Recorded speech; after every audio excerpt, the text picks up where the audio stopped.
The words came so quietly that Isla Hart almost ignored them. "Don't move. Follow me." She had spent years learning which voices demanded attention and which ones could safely fade into the background. This one came from a young janitor kneeling beside a utility cart, his expression calm but unusually focused. He wasn't panicked. He wasn't trying to impress her. He simply looked like someone who had noticed something she hadn't. Without another word, he stepped toward a wide stone planter near the entrance of the estate and motioned for her to stay close. If you believe in kindness and second chances, please like, comment, share, and subscribe to Kindness Corner. The charity gala at Willow Crest Estate had started less than 20 minutes earlier. Luxury cars lined the curved driveway while guests in tailored suits and evening dresses drifted toward the grand ballroom. Waiters balanced silver trays filled with sparkling drinks. A string quartet played beneath white lights hanging from ancient oak trees. Everything looked exactly as Isla's staff had planned. As the founder and CEO of Hartwell Living, a company known for restoring historic neighborhoods instead of replacing them, Isla preferred quiet evenings to glamorous events. But tonight mattered.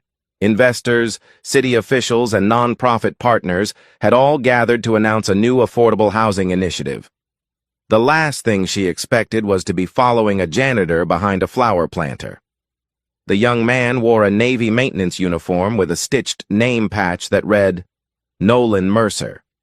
He couldn't have been older than 30.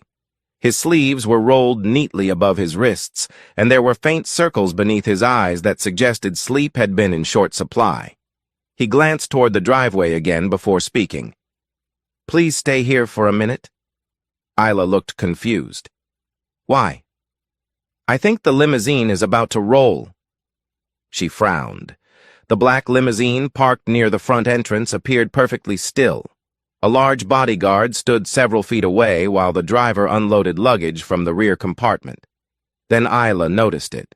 The driveway sloped almost invisibly toward the entrance gate. The driver's door wasn't fully shut, and the limousine was moving. Not fast, just enough. The heavy vehicle began creeping backward, almost silently. The bodyguard still faced the front entrance. Guests continued chatting without noticing. A catering employee carrying stacked glassware was walking directly behind the limousine. Nolan didn't shout. He sprinted. He reached the catering employee first, gently pulling him aside before waving both arms toward the driver. "Brake! Brake!" The driver turned just in time, lunging into the seat and slamming the brake pedal before the limousine reached the stone steps. Silence settled over the driveway. Only after everyone realized what had almost happened did conversations slowly begin again. The catering employee looked pale. I never even heard it moving." Neither had anyone else, including Isla. She turned toward Nolan. "You saw all that from over there?" He shrugged awkwardly. "I clean these walkways every morning. I know this slope better than most people." There wasn't a trace of pride in his voice, only relief. Isla thanked him quietly before security resumed their positions.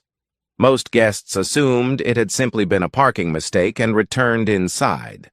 But Isla couldn't stop thinking about the young janitor. An hour later, she found him replacing a burned-out light bulb in a service hallway behind the ballroom. "You handled yourself well out there," she said. Nolan smiled politely without looking up. "I just happened to notice. You probably saved someone from getting hurt." "Maybe." His answer was almost uncomfortable, as if compliments never sat naturally with him. Isla leaned against the wall. "How long have you worked here?"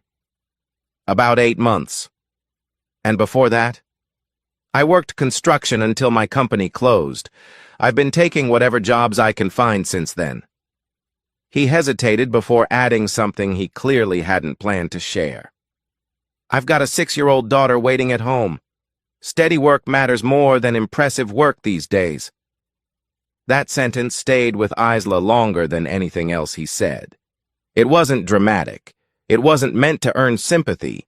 It was simply the truth.